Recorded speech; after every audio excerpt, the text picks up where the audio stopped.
तुम्ही कुठे? सर नमस्कार. नमस्कार सर. आत्ता आपल्या फ्रेंड्स ऑफ नेशन मार्फत या ठिकाणी एस टी डेपो या ठिकाणी एक चांगला उपक्रम होतोय. आज 1 जून 2026 लवकरच पावसाळा येतो आणि त्यानिमित्ताने आणि आज एस टीचा वर्धापन दिन आहे 78वा. त्यानिमित्त आपण या ठिकाणी एस टी डेपोचे जे काही अधिकारी कर्मचारी आहेत त्यांच्यासमवेत आपण या ठिकाणी वृक्षारोपण केलेलं आहे. तर नक्की काय संकल्पना आहे आणि काय संदेश जाईल याच्यामध्ये समाजाला काय सांगू शकाल? माझं नाव ज्ञानेश्वर लष्करी. मी फ्रेंड्स ऑफ नेचरचा विद्यमान अध्यक्ष आहे.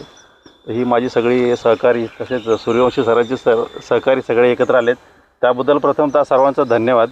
कारण तसं पाहायला गेलं तर वृक्षारोपणासारख्या गोष्टी आहेत ह्या बऱ्यापैकी दुर्लक्षित गोष्टी आहेत.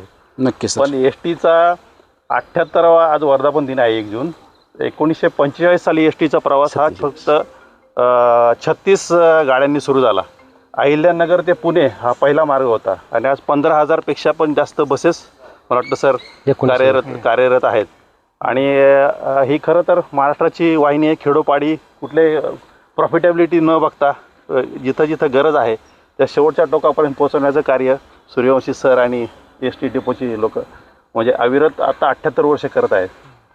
तर याच प्रसंगासाठी आम्हाला यांनी एस टी महामंडळ सूर्यवंशी सर आणि यांनी आव्हान दिले की फ्रेंड्स ऑफ नेचरतर्फे आम्हाला इथे वृक्षारोपण करायचं आहे तर तुम्ही करू शकाल का? तर आम्ही लगेच सांगितलं की काही प्रॉब्लेम नाही आहे, तुम्हाला किती झाडं लावायची सांगा. तर आम्हाला सांगितलं होतं साधारणपणे 10, पण आपण तब्बल 21 झाडं लावतो आहे. याच्यामध्ये फळझाडं आहेत, मोहगणीसारखी झाडं आहेत, नंतर सप्तपर्णी आहे, आंब्याचं झाड आपण लावलेले आहे, नंतर आपण जांभळासारखी झाडं लावलेली आहेत. तर अशी 21 प्रकारची आपण बऱ्यापैकी व्हरायटी आपण लावलेली आहे सर इथे. तर ही सामाजिक बांधिलकी एस टी डेपोनी जपली आणि ही काळाची गरज आहे. आज आपण पाहतो की महाराष्ट्रातलं टेम्परेचर वर्धा किंवा यासारख्या ठिकाणी आज जवळपास 47-47 अंशापर्यंत पोहोचलेलं आहे आणि यावर्षी भरपूर लोकांनी याचे चटके घेतलेले आहेत. त्यामुळं लोकांनी निसर्गाप्रती जागरूक राहावं, झाडं लावावी, फक्त लावू नये तर ती झाडं जगवली गेली पाहिजेत. नक्कीच. आणि अशा एस टी महामंडळासारख्या सरकारी संस्था जसं पुढाकार घेतात तसं बाकी सरकारी संस्था आणि प्रायव्हेट संस्था किंवा प्रत्येकाने कमीत कमी एक झाड लावावं. आपल्या घरटी एक झाड लावावं. जर आपण घरटी जर समजा 4-5 माणसं असतील आणि दरवर्षी आपण 5 झाडं लावली तर दरवर्षी 5 झाडं एका कुटुंबामागे जगली जातील आणि एकाच वर्षामध्ये जवळपास 130 कोटी ते 140 कोटी झाडं आपण लावू शकतो. आणि जे टेम्परेचर 47वर आहे ते आपण निश्चित मला वाटतं उन्हाळ्याच्या दिवशी तरी कमीत कमी 37-35पर्यंत आपण आणू शकतो आणि इतर काळात तर ते अजूनही डाऊन होईल आणि त्याचा फायदा सर्वांनाच होईल. सर्वांना नितांत 100% ऑक्सिजन मिळेल. इतर जे विकार होत आहेत, श्वसनाचे विकार वगैरे होत आहेत लोकांना किंवा उष्माघाताचे प्रकार होत आहेत हे होणार नाही. याचा लोकांच्या आरोग्यावर नक्कीच चांगला परिणाम होईल. तर आम्हाला इथे एस टी डेपो आणि सूर्यवंशी सरांनी संधी दिली झाडं लावण्याबद्दल. त्याबद्दल त्यांचे सर्व सहकारी आणि सरांचे खूप खूप आभार सर. पुन्हा पुढच्या वर्षी आम्हाला बोलवा, आम्ही पुढच्या वर्षी पण झाडं लावायला नक्की येऊ. नाही, पुढच्या वर्षी आम्ही ही लावलेली झाडं ना ती जगलीत की नाही ते बघायला येणार. आणि आता जसे फोटो नक्कीच ते पुढच्या वर्षी पण काढणार. कारण नुसतं फ्रेंड्स ऑफ नेचर नुसती झाडं लावत नाही तर त्याचा त्याला पाठपुरावा पण करत नाही. आपण स्वतः येणार आहोत. आम्ही स्वतः येणार आणि तुम्ही काळजी घ्याल अशी खात्री वाटते.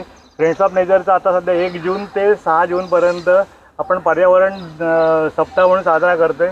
त्यामुळे जे कोणी आम्हाला आवाहन करतील आणि ज्यांच्याकडून तयारी दाखवतील त्यांच्याकडे जाऊन आम्ही वृक्षारोपण करणार आहोत. आणि तुमच्यासाठी एस टीसाठी एक महत्त्व सांगायचं आहे की आमचे फ्रेंड्स ऑफ नेचरचे नेहमी ट्रेक जातात, महिन्यातून 2 ट्रेक जातात आणि त्याला आम्हाला प्रायव्हेट गाडी करून जावं लागतं. कारण आपली जी सिस्टीम आहे ती थोडीशी क्लिष्ट आहे. तर ती जर तुम्ही सोपी करून दिली, आमचे मिनिमम 25 ते 40 लोक असतात. 50 लोक असतात. जर ती गाडी आम्हाला जर इथून दिलीत तर आम्हाला चांगलं पडेल आणि आम्हाला पण आनंद होईल. म्हणजे चार्जेबल बेसिसवर आम्ही पैसे फुकट नको आहे आम्हाला. जे काही योग्य चार्जेस, फक्त थोडीशी तुमची जी प्रोसिजर जी क्लिष्ट आहे ना ती सोपी करा. आमचं दर महिन्याला जाणार असतात, आमची संस्था रजिस्टर्ड आहे, सगळं काही आहे. तर तुम्ही ते याच्यामध्ये काहीतरी या बाबतीत विचार कराल. तुमच्या या 78व्या वर्धापन दिनानिमित्त एक नवीन सुरुवात आपण करूयात.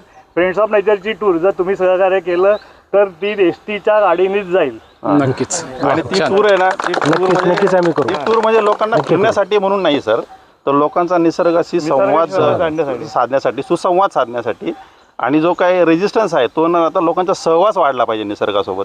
यासाठी लोकांना आपण जंगल सफारी प्राणी पाहण्यासाठी आणि निसर्ग म्हणजे जंगल सफारी असं आपण जंगल थ्रू वॉकिंग किंवा गडांची ट्रेक करतो किंवा काही वॉटरफॉल्सला लोकांना घेऊन जातो. तर ते नो लॉस नो प्रॉफिटवरती आपण करतो. तर तिथं आम्हाला जरा कॉम्पिटेटिव्ह प्रायजेसमध्ये बस हव्या असतात. आपले डेफिनेटली एस टीचे असतात, पण तसं सर आता काकांनी सांगितलं त्याप्रमाणे थोडंसं अप्रुव्हल प्रोसेस थोडीशी क्लिष्ट असल्यामुळं आम्ही ह्या बाजूला येत नाही.